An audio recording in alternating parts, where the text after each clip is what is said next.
Hello दोस्तों, स्वागत है आज के मेरे इस वीडियो में। आज मैं लेकर आ गया हूँ सबसे पहले आपके लिए अर्धवार्षिक परीक्षा 2024 का पेपर। और ये पेपर आपके लिए बहुत ही इम्पॉर्टेंट है क्योंकि अधिकतर क्वेश्चन आपके इसी में से आने वाले हैं, या फिर कभी कभी ऐसा भी हो जाता है कि यही सेम पेपर आपके स्कूल या फिर कॉलेज जो भी है उसमें आपका आ सकता है। क्लास 11 सामान्य हिंदी में ये पेपर बहुत ही इंपॉर्टेंट आपके लिए होने वाला है। इसमें से आधे से ज़्यादा आपके क्वेश्चन आएंगे, 100% श्योर हैं। तो यहाँ पर आप देख सकते हैं सबसे पहला क्वेश्चन किस तरीके से दिया गया है, और मैं अधिकतर क्वेश्चन का सॉल्यूशन भी आपको मैं बताता चलूँगा।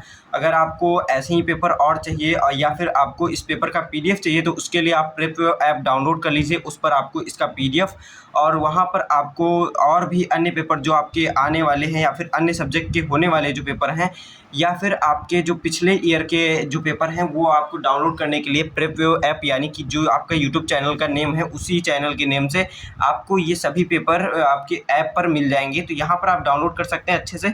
और यहाँ पर मैं आपको अब ये पेपर पूरा डिस्कस करके मैं दिखाने वाला हूँ। तो यहाँ पर किस तरीके से आपका ये पेपर सॉल्यूशन करना है। तो यहाँ पर आप सबसे पहले देख सकते हैं सभी प्रश्नों का हल करना है। सबसे पहले लिखा है, और ये 90 अंक का क्यों है, ये हमेशा सब लोग पूछते रहते हैं मुझसे। तो ये मैं सबसे पहले आपको क्लियर कर देना चाहता हूँ कि जो आपका जो पेपर होता है वो सबसे पहले एक 10 नंबर का टेस्ट हो जाता है किसी कॉलेज में या फिर स्कूल में।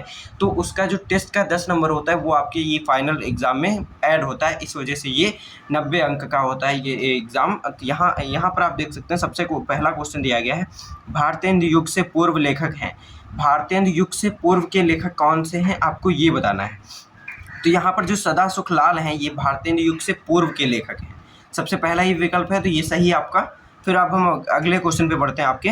तो हिंदी की प्रथम कहानी किसे माना जाता है। तो हिंदी की प्रथम कहानी किसे माना जाता है, किशोरी लाल गोस्वामी द्वारा लिखित जो आपकी इंदुमती है वो आपकी प्रथम कहानी मानी जाती है, किसकी, हिंदी की।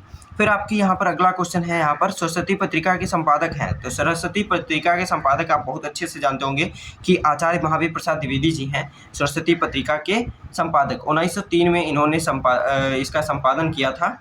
फिर यहाँ पर आप देख सकते हैं अगला क्वेश्चन आपका, भारतवर्षोन्नति कैसे हो सकती है। ये आपका पहला चैप्टर भी है, भारतेंदु हरिश्चंद्र जो भी भारतेंदु द्वारा आपका लिखित है ये। तो यहाँ पर हिंदी की गद्य की विधा है, इसके आपकी गद्य की विधा कौन सी है। तो ये निबंध है, सबसे पहले आप जानते होंगे, सबसे पहला चैप्टर पढ़े हैं। तार सप्तक के संपादक कौन है। तो तार सप्तक जो है ये आपका इसके संपादक हैं आपके अज्ञेय जी। और यहाँ पर आपका पृथ्वीराज रासो महाकाव्य किसने लिखा है। तो पृथ्वीराज रासो महाकाव्य जो है उसको चंद्र बरदाई ने लिखा है।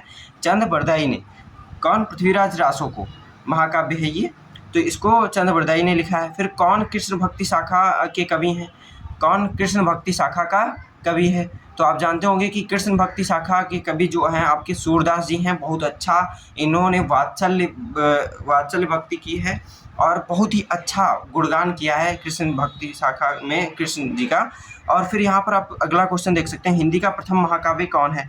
तो यहाँ पर आपको सबसे पहले मैं बता दूं कि खड़ी बोली हिंदी का, जो खड़ी बोली हिंदी का प्रथम महाकाव्य है वो प्रिय प्रवास है। लेकिन हिंदी का प्रथम महाकाव्य जो है आपका पृथ्वीराज रासो है। हिंदी का प्रथम महाकाव्य जो है वो आपका पृथ्वीराज रासो है। लेकिन यहाँ पर आपका खड़ी बोली का अगर पूछा जाता तो प्रिय प्रवास लगाते, यहाँ पर गलत चिन्ह लगा हुआ है पहले से, तो ये आप देख सकते हैं। फिर आपका कामायनी महाकाव्य के रचनाकार हैं।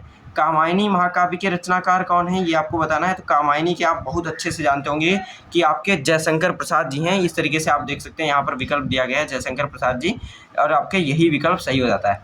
फिर आपका कौन सा क्वेश्चन है, रीतिकाल के किस कवि ने वीर रस की रचना लिखी है। तो वीर रस की रचना आपके भूषण जी ने की है।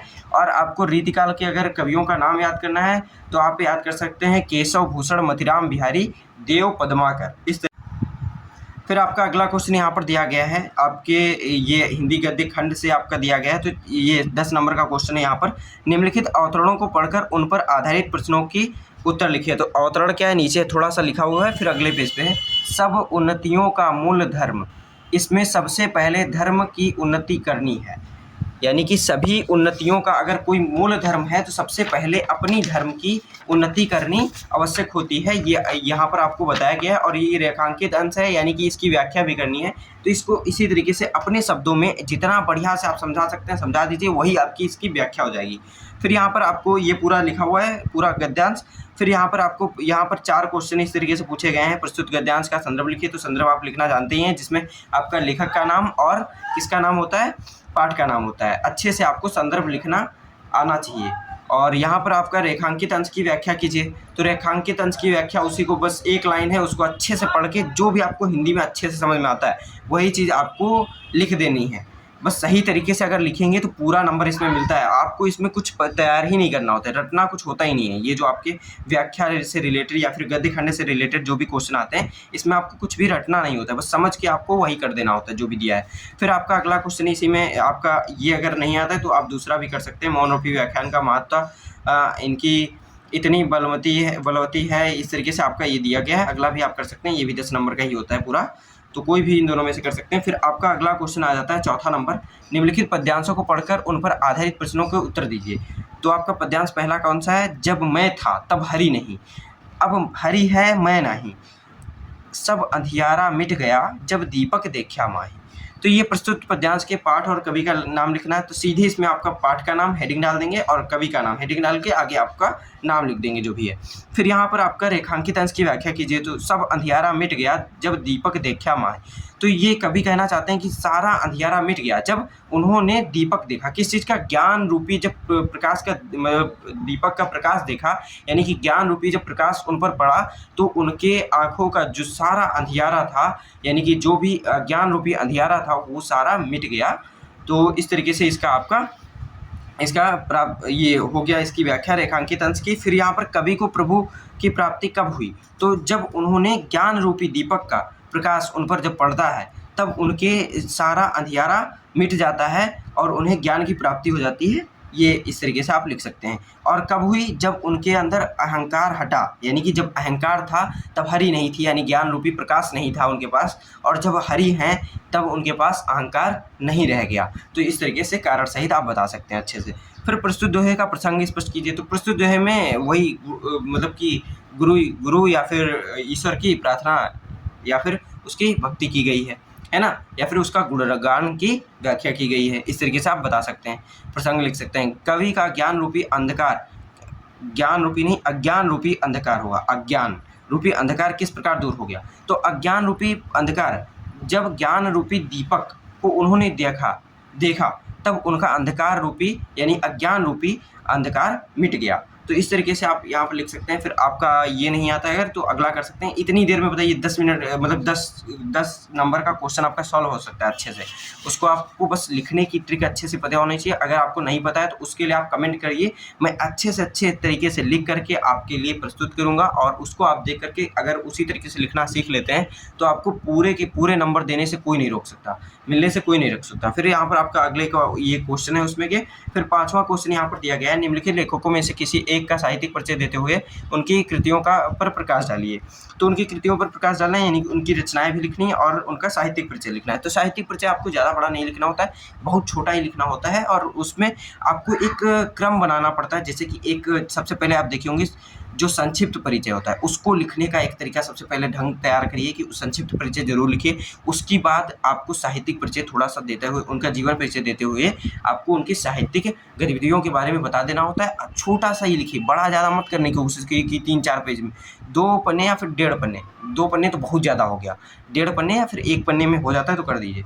इतने में आपको साहित्यिक परिचय हो जाएगा, चाहे कवियों का हो चाहे लेखकों को हो। तो अच्छे से आपको अगर उसको लिखना आता होगा तो कम ही लिखे रहेंगे लेकिन आपको नंबर पूरे मिलेंगे। और इसमें आपको वर्ड सीमा भी होती है, 80 वर्ड होने चाहिए, 100 वर्ड होने चाहिए, इस तरीके से होता है। बहुत कम ही वर्ड लिखने होते हैं इसमें, यानी शब्द लिखने होते हैं। फिर आपका इसमें देखिए 4 विकल्प हैं, चारों में से कोई भी आपको एक ना एक याद ही होगा। वैसे तो आपको इसमें से 3 कौन कौन से, भारतेंदु हरिश्चंद्र, आचार्य महावीर प्रसाद द्विवेदी और ये आपका डॉक्टर संपूर्णानंद या फिर इनमें सरदार पूर्ण सिंह में, इनमें कोई भी आप विकल्प कर सकते हैं। 3 अच्छे से याद करिए, आपके एनुअल एग्ज़ाम तक आपका पूरा ये काम आने वाला है, फिर आपको दोबारा याद करनी नहीं पड़ेगी। फिर यहाँ पर आपको निम्नलिखित कवियों में से किसी एक का साहित्यिक परिचय देते हुए उनकी रचनाओं पर प्रकाश डालना है। तो यहाँ पर आप देख सकते हैं 4 विकल्प दिए गए हैं, चारों में से कोई भी आप कर सकते हैं।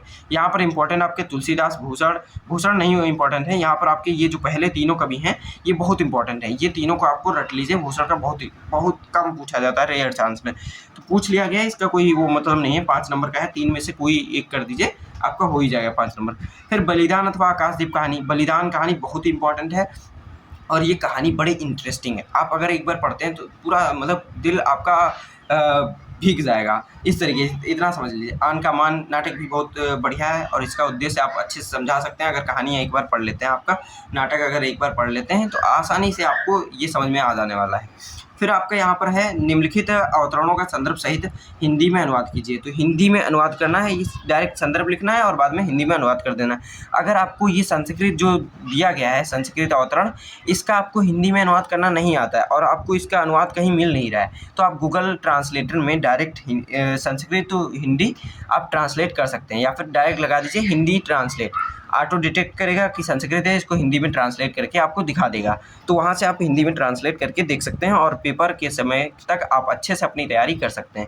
फिर यहाँ पर आपका इसी में से क्वेश्चन भी ये आपका दिया गया है इसी तरीके से। फिर आपका अगला क्वेश्चन है अगले पेज पे, तो यहाँ पर मैं दिखा देता हूँ। ये आपका इसमें पद्य खंड जो होता है संस्कृत में, उसमें से दिया गया है 2 क्वेश्चन, यानी गद्य और पद्य से, दोनों में से आता है, इसमें भी संस्कृत में भी।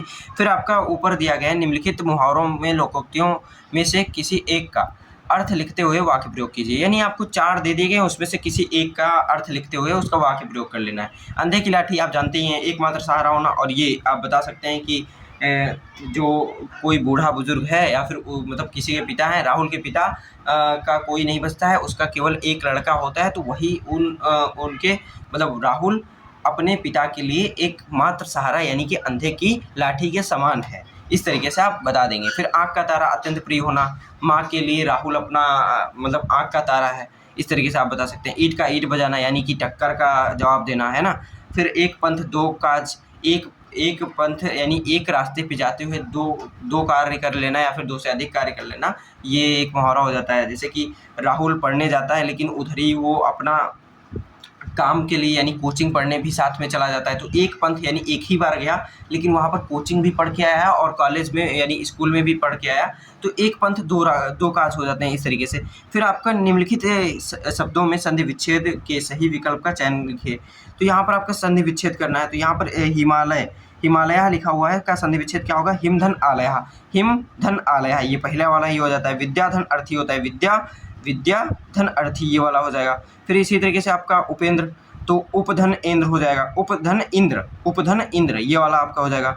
फिर इसी तरीके से करुणा रस और वीर रस की परिभाषा दीजिए। करुणा रस का लिए आप कह सकते हैं एक आंसू से है जयशंकर प्रसाद के, इस करुणा कलित हृदय में अब विकल रागिनी बजती है, क्यों हाहाकार स्वरों में अब वेदना असीम गरजती है। इस तरीके से ये आपका करुणा रस का हो जाता है।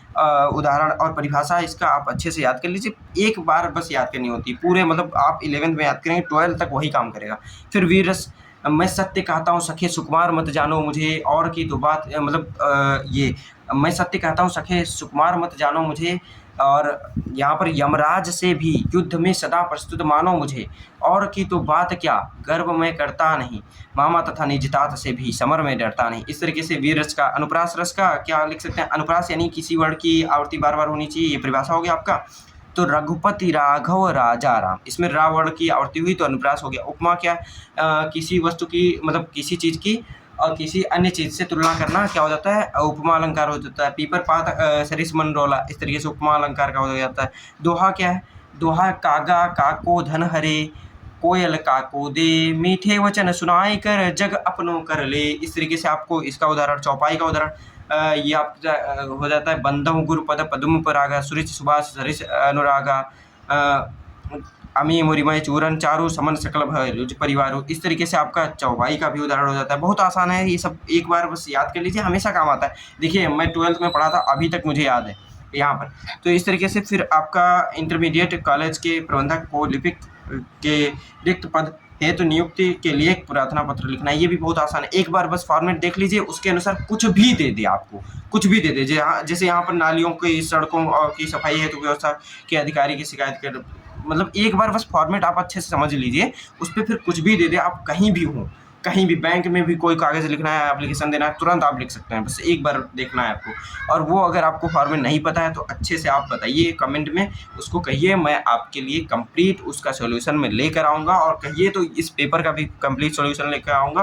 और इस पेपर की पीडीएफ डाउनलोड करने के लिए मैंने बताया प्रेपवेव ऐप पर आपको इसकी पीडीएफ मिल जाएगी, और वहाँ से आप अन्य भी पेपर की पीडीएफ डाउनलोड कर सकते हैं। अगर आपका भी पेपर हो गया है या फिर होने वाला है तो उसका आप अपना पीडीएफ भी उस ऐप पर अपलोड कर सकते हैं, जिसका अगर आप सॉल्यूशन करने को कहेंगे तो वो भी मैं करा सकता हूँ आपके खुद के पेपर का। तो वहाँ पर आप प्रेपवेव ऐप पर डाउनलोड कर लीजिए, उसमें आपको सॉल्यूशन भी मिलेंगे बहुत सारे पेपर्स के, और आप वहाँ पर अपने पेपर का सॉल्यूशन खुद भी करके डाल सकते हैं, या फिर मुझे अगर करने को कहेंगे तो मैं भी उस पर कर सकता हूँ। तो यहाँ पर फिर आपका अगला क्वेश्चन है सबसे इंपॉर्टेंट 9 नंबर का, निम्नलिखित विषयों में से किसी एक विषय पर अपनी भाषा शैली में निबंध लिखना। यानी कि आपकी भाषा शैली जो हिंदी है उसी में आपको एक निबंध लिखना है। मेरा प्रिय कवि, पर्यावरण प्रदूषण समस्या समाधान, शिक्षा में खेलकूद का स्थान, विज्ञान वरदान या अभिशाप, इस तरीके से आपको यहाँ पर इस पे निबंध लिखना है। तो इस तरीके से आपका ये पूरा पेपर कंप्लीट हो जाता है। और वीडियो पसंद आया वीडियो को जरूर लाइक करिए और चैनल को सब्सक्राइब कर लीजिए ऐसे ही पेपर देखने के लिए। मिलते हैं अगले वीडियो में, तब तक के लिए धन्यवाद।